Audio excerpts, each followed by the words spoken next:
Hey guys, it's Kathy from Bake Life. We're here today to make a Rosemary Focaccia bread. This is one of my favorite breads. I think somewhere I saw someone else do a video and I've kind of tweaked it to my own. And we're going to talk a little bit about how bread works and all that good stuff. So down below the video you'll see the list of the ingredients that you need for today. But to start, we're going to need, if you can get a bread flour, great, but you don't have to. All-purpose flour is fine. That's what we're going to use today. We're going to need some sea salt, so something coarse, kind of nice flaky texture. That's going to be for our topping. Regular table salt, olive oil, whatever you prefer. If you want to get extra virgin, regular virgin, whatever is fine. Like I said, we're going to do a rosemary, but there's a lot of variations you can do. Rosemary is my favorite, hence my tattoo. We're going to need some sugar and some dry active yeast, an extra bowl, a towel, and of course our handy dandy stand mixer. Don't have to have this fancy KitchenAid, any kind of stand mixer. You can do it by hand, but it's a little harder and you've got to have some real muscles. But let's get started. So to start with, you always want to take your yeast and then your sugar. And now the yeast will eat the sugar, and that's what you want it to do. That's what activates it and gets it going. And so to start, you want to have some hot water. So I know sometimes people are kind of worried about, well, how hot? It's too hot. So you've got our hot water. Again, yeast will be killed at 114 degrees. So most tap water, like if you put your finger in it, you can run your hand, it's not super hot where it's burning your skin. That's fine. You don't need to boil water, you don't need to microwave it on that. Run your tap for a couple minutes till it gets hot, and that's perfect. I'm gonna go ahead and pour that in. Now, that's our oven's ready. So now that we've got our yeast and our sugar in there, a lot of times they'll tell you to kind of let that sit for a minute. You'll start to see it get kind of foamy. You might want to take a spoon or a whisk and mix it up just a little bit. We're talking, this is the easy peasy way. I know that my yeast is good. I actually keep it in the freezer so it stays a lot longer. I mean, I've had this yeast for probably over a year and a half and it's still fine because it's always in the freezer. I just pull out what I need, put it back in the freezer, and it's fine. So most often, unless your yeast is really, really old and you're not sure, you might want to buy some new stuff. It's really inexpensive, but most times you can just dump it right in. So we've got our sugar and our yeast in here, and then our warm water. You can feel it's already warm. Next, we're gonna put in our flour. And whenever I do any kind of bread, I kind of like to layer it like this. So we've got all of our wet ingredients kind of on the bottom, and then we do our flour. And now the salt, like I said, salt kills yeast. So you don't wanna get it touching before it's really activated. Now that's the point of salt in the baking process. As it's kneading and going, the salt will stop it at a certain point so it doesn't overproof. So this is the important thing right now is to be sure the yeast and the salt don't touch in the bowl. So we only need like a tiny bit, like a half a teaspoon. I always measure my hand for my little bit. If you want to get a measuring spoon, go for it. Just a little bit, just kind of hold it out. So that's pretty much it. That's all we're putting in there, right? Flour, water, salt, sugar, and yeast. Basic bread recipe. Any kind of bread is always going to start this way. Water, yeast, flour. All right. And we're using a dough hook. Sorry, I didn't show you that. So the dough hook is going to make it easier. It's obviously meant for dough. You don't want to use your paddle because it's not going to really work properly. If you don't have a dough hook, I really recommend purchasing one because it's going to make it a lot easier when you're doing breads. So we're going to let this mix for a couple minutes until it gets together, and then we'll show you the consistency. You can see this is a little bit of a wet dough. It's kind of sticking on the bottom. That's perfectly all right. Okay, so we've let our dough mix for about 3-4 minutes. It's a nice consistency. It's a little sticky, that's okay. This kind of bread typically is. So now I've got a little bowl scraper. If you've got one of these, find one, and they're fantastic. Helps you get every little bit out of the bowl when you're mixing anything, from cake batters to dough, anything. So we're gonna scrape all that extra dough off of our dough hook, okay? And now I've got another clean bowl. This is a bigger bowl because it's gonna rise, right? Because our yeast is in there. So what you can do is take a little bit of the olive oil that we use for later and just put a tiny bit in there. You don't want it to stick. You can kind of swirl it around, use your hands. You want to get a paper towel and wipe it on there. Just make sure you coat it real good because you don't want it to stick to the sides of the bowl at all. Okay, so now we're going to take the dough. Again, it's a little sticky. Again, totally okay. We're going to scrape it. But the texture, like if you kind of put your hand on it, it's kind of smooth. I remember my teacher at culinary school, she's like, smooth like a baby's bottom. That was kind of always our joke of, you know, when you're trying to get the right texture for any kind of dough you're mixing. So we're just gonna plop it right in there. Again, a little sticky, totally okay. If yours isn't sticky and it's really, really dry and crumbly, you wanna make sure you add a little bit more water to it while it's mixing. That's gonna help. So we've got it in our bowl. I'm just gonna turn it once to make sure it's totally coated with that oil that we put in there. So it kind of helps, and then kind of, you know, make it look pretty. Doesn't have to be perfect because it's gonna blow up and rise anyway. So that's it. Our dough is done and ready for the next step. Super easy, not scary.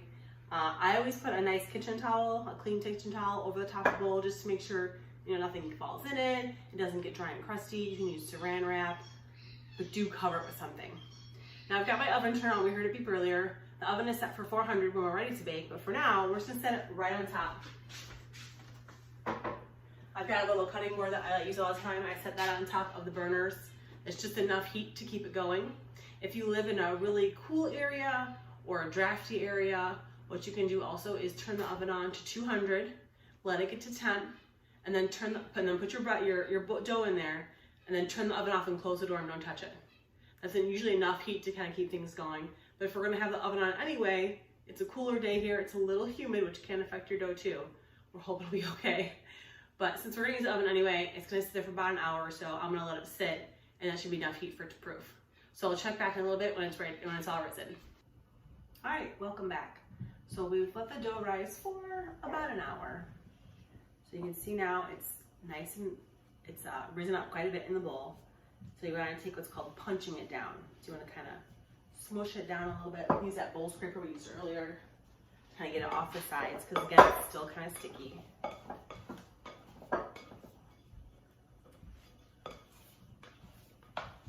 All right, so this is a nice dough too. It's easy. You don't have to do like a second knead or a double proof or anything like that.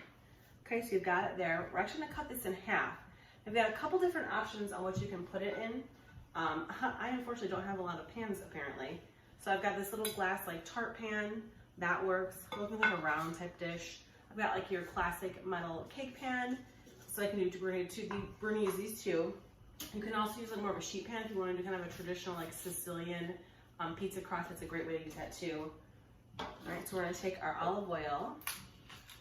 And again, you know, kind of the whole Rachel Ray, just kind of pour some in there. Some EDOO, right? All right, so we got a little bit in there. I'm gonna kind of swirl it around again, making sure it coats all the way in the bottom. This actually gives it a really nice crust as it's baking. And of course it doesn't stick. So if you wanna kind of put a lot in there, be kind of heavy-handed with it. Get our other one all nice and coated in there, really pretty. All right, perfect. All right, so again, we're just gonna kind of cut the dough in half. Just using that little bench scraper, a knife, whatever works for you. All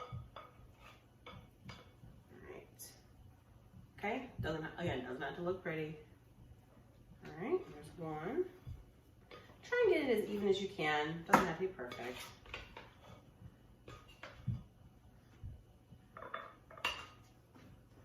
All right, well, it's about even.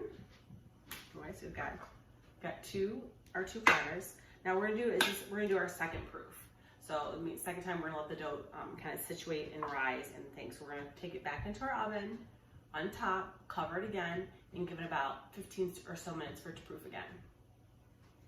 So let's get our towel.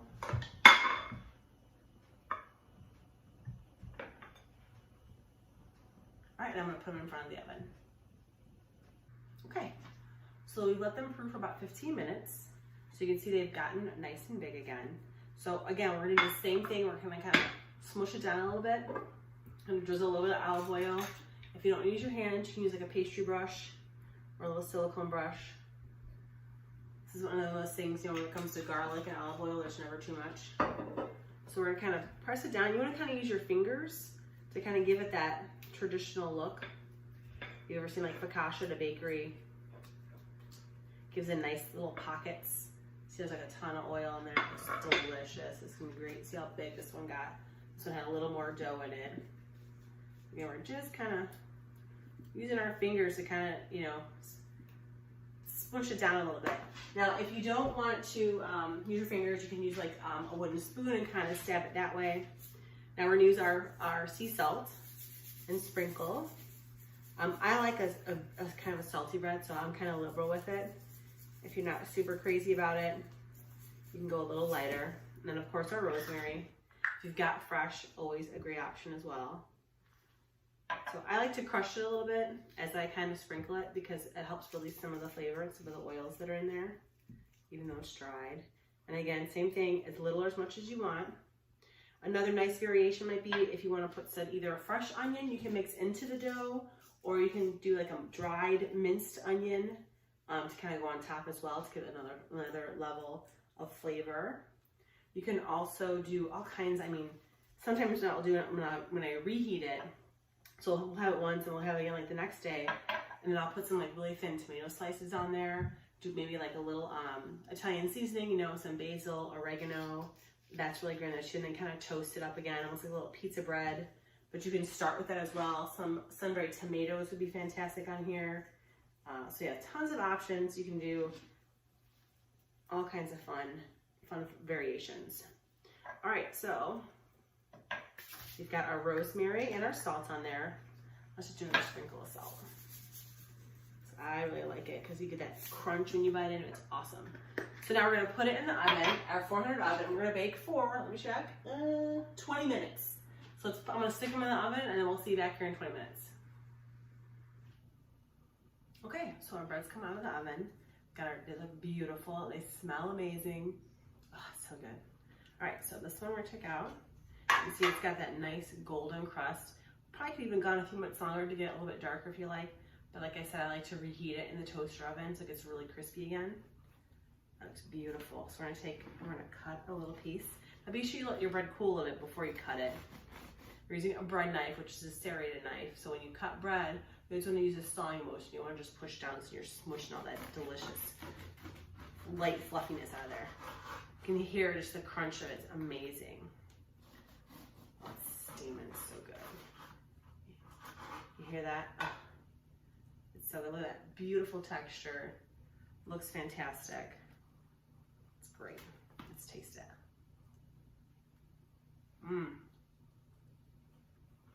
Chewy, a little bit salty. That rosemary gives such a great flavor. I hope you guys enjoyed watching this video. Hope you learned a little bit about making bread. If you have any questions, please put them in the comments below.